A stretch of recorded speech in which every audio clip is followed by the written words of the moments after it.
कल अरुण जेटली जी ने कहा कि विजय माल्या जी ने उनको पार्लियामेंट में इनफॉर्मली अप्रोच किया था। लंबे ब्लॉग लिखते हैं, मगर पता नहीं क्या कारण था, इस मीटिंग के बारे में उनके किसी ब्लॉग में, किसी बयान में, किसी कमेंट में इस मीटिंग के बारे में उन्होंने नहीं कहा। और जो अरुण जेटली जी ने कल कहा कि ये मीटिंग माल्या जी उनके पीछे आके उनसे दो तीन शब्द बोल के चले गए, वो झूठ है। और आज हम आपके लिए सबूत लाए हैं। पुनिया जी हैं, पुनिया जी ने अपनी आंखों से अरुण जेटली जी और विजय माल्या जी की मीटिंग पार्लियामेंट में देखी है। 15-20 मिनट की मीटिंग थी, सिट डाउन मीटिंग थी। पुनिया जी थोड़ा आपको बताएंगे इस मीटिंग के बारे में।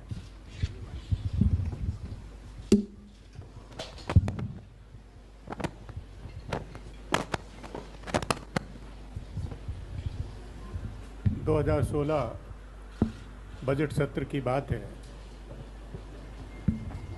1 मार्च 2016 को 29 फरवरी को बजट पेश हुआ।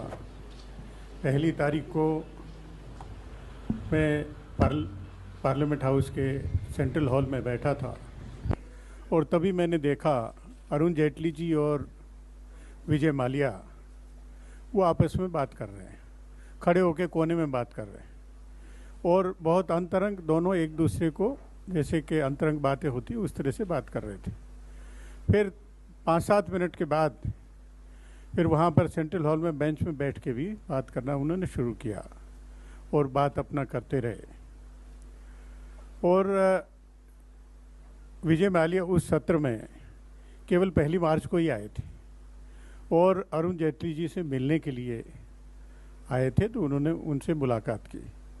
और उसके बाद जब 3 तारीख को मीडिया में ये छपा कि 2 तारीख को वो चले गए लंदन, 3 तारीख को मीडिया में छपा, तो अचानक देखते ही मेरा रिएक्शन था, अरे 2 दिन पहले तो ये अरुण जेटली जी से मिल के गए हैं,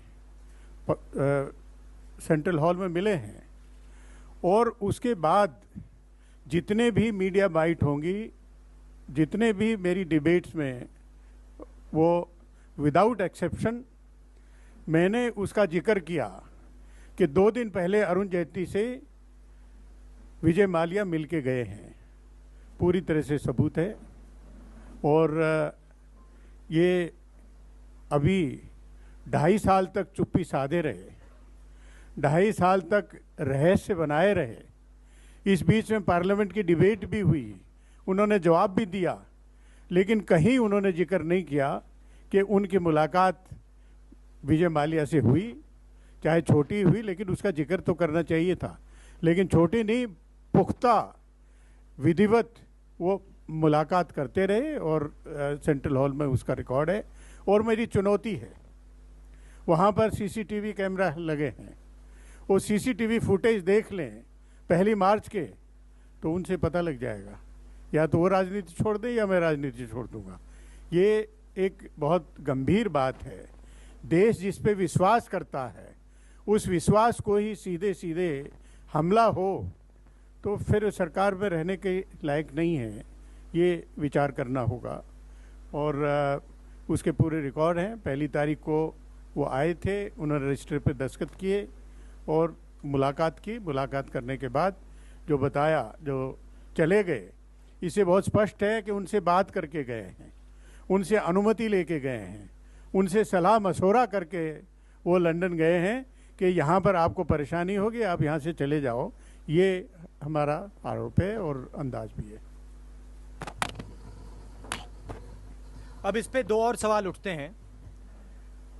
पहला सवाल यह है कि फाइनेंस मिनिस्टर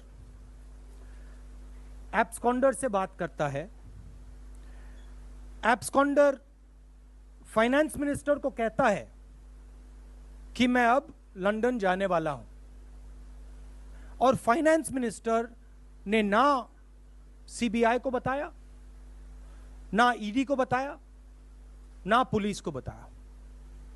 क्यों नहीं? पहला सवाल। दूसरा सवाल, जो अरेस्ट नोटिस था विजय माल्या पे, उसको इन्फॉर्म नोटिस में किसने बदला?